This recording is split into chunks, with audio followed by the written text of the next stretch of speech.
Ladies, fish and gentlemen, here we are on another episode of Not Rob's Guitar Show. I'm your host, Not Rob. Today we have a Chinese-made Epiphone Les Paul Custom Prophecy. It is very black. It has 24 frets, which made it a pain in the ass to polish them because I fucking hate masking tape. It has two ways to divide the internet. It has an EMG 81 here and an 85 here. Three-way switch, and unusual for a Les Paul. Oh, you can see a reflection of everything. Cool. A volume and a tone. On this particular guitar, the tone doesn't go because the 25k pot shit itself. So I put it at 500k, now it doesn't do anything, so fuck knows what's going on there. I'll get another 25 in there sooner or later. It has Grovers on it. It has a battery box on the back. It has black hardware, and it has quite a slim neck, which me personally I'm not too fond of. I like a big fucking baseball bat, but you knew that. It appears to have a rosewood board. It may be ebony, but I'm not convinced. Generic, kind of jumbo, not Ibanez sized frets, and the inlays are kind of cool. I mean, they're a bit cheesy, but they're also kind of cool. I don't know what they're supposed to be, but Alright, let's just do a quick wee shit demo through my dirty PV VK212. I'm on the high gain input because this is active, so you use input number 2, because if you use the other one it's just too loud and it sounds like arse. I am playing through a BBE Optostomp optical compressor because I'm a bit crap, and fuck it, why not? As an aside, the bloke who owns this guitar, who is quite a good friend of mine, likes, djent music and things that go doof, doof, doof, doof. So I have taken the liberty of putting relatively heavy strings on it. I've got 11 to 50, which I doubt is his usual. And I've put it in drop C and set it up for that. It's kind of cool, but let's just see how we go. What do we got? I got no volume. There we go. This is neck.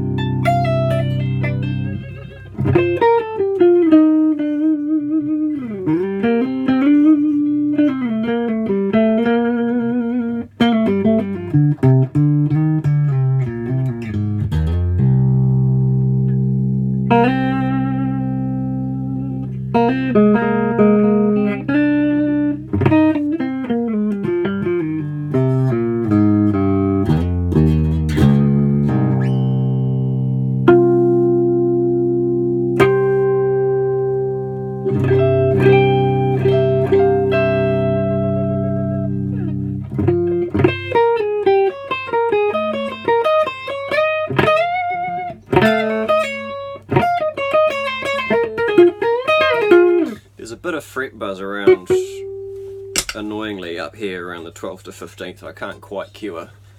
Just looking at it, I know you can't see jack shit from here, but I can.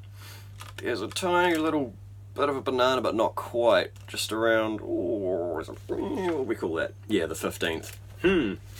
I have tried to straighten the neck out, and I've played with the truss to straighten it, but I may well be at the limit of what I can do, which is unfortunate, but if you ignore that, and the tendency for the high E string to get sort of stuck under the frets like that, let's just ping it back out. There she is. Can I do it again? Not from there. It gets, has a tendency to get stuck sort of down here somewhere. There you go. And I did try to put them back in. Apparently that didn't work so well. Ignoring that, she goes well.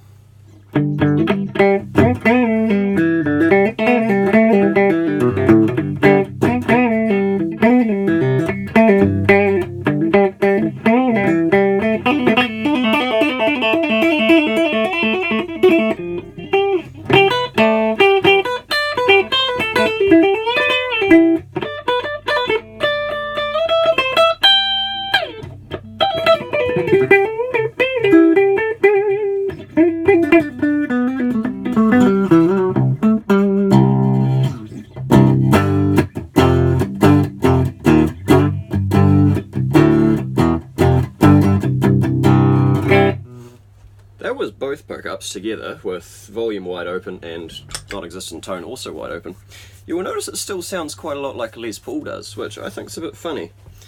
Having, what have I had? I had an Edwards Les Paul Custom, which is ESP, but made for Japan only or some such bloody thing. That was a really cool guitar, and I was a bit of a fuckwit to sell that, but you know, young and stupid, what do you do? And at a, for a time I had two EMG 81s in it. So, two of this pickup. I didn't use the 85 because I don't remember why.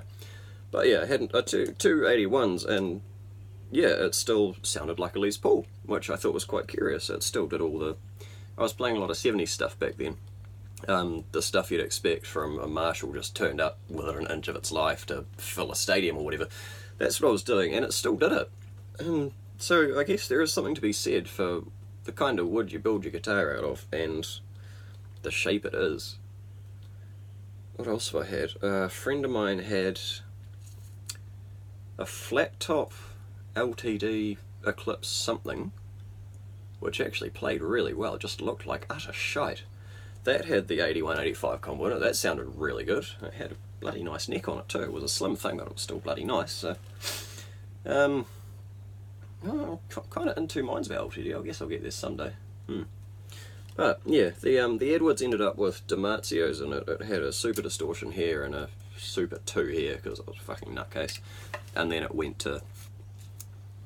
I think I sold it to some guy who did a lot of drugs. I don't remember. Oh no, I didn't. He just wanted to buy it, but he didn't. Oh no, I sold it to some dude out west who was a real cool guy. That's right. Anyway, Epiphone. Bridge pickup, clean.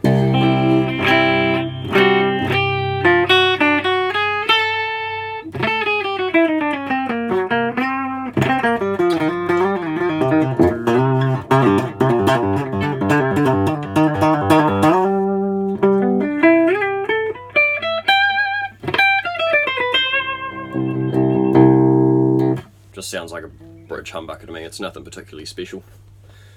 But let's push this button.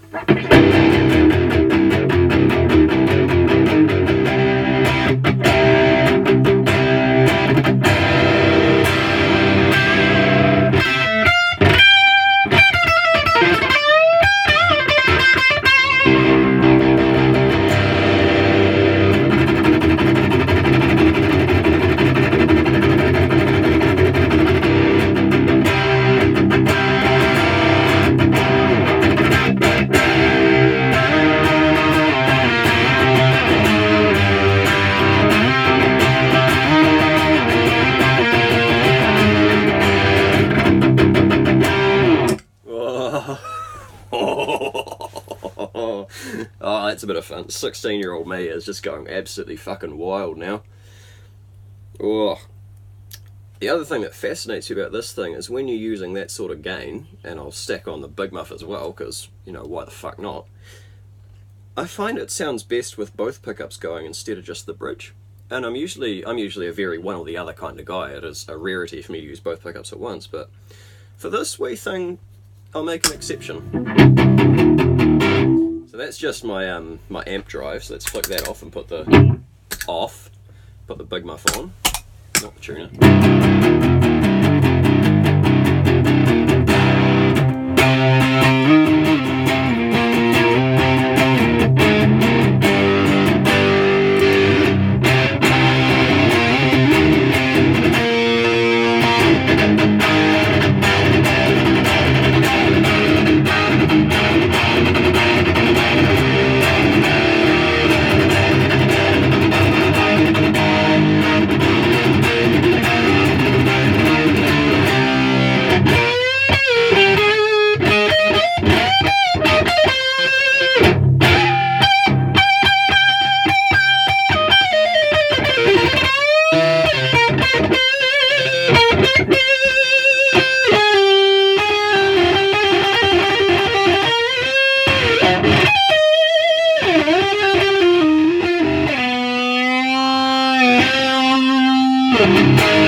YouTube world probably sounds like a garbled mess. That is a Boss SD1, a Big Muff, and the PV with the gain below half.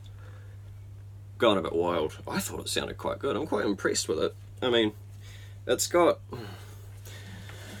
Chinese Epiphones are funny like this. When you buy a Chinese Epiphone, there's about a 1 in, God, I don't know, 12 or 13 from experience chance that it'll be an absolute fucking gem.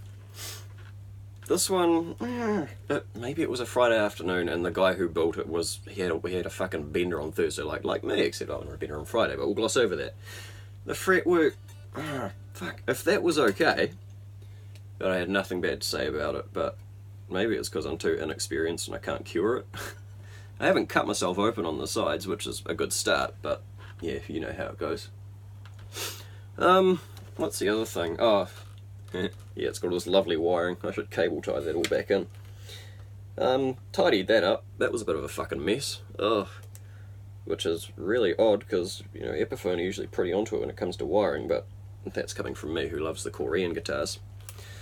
Switch is a curious one, but nothing to complain about. Jack's a Switchcraft because, you know, active EMG bullshit.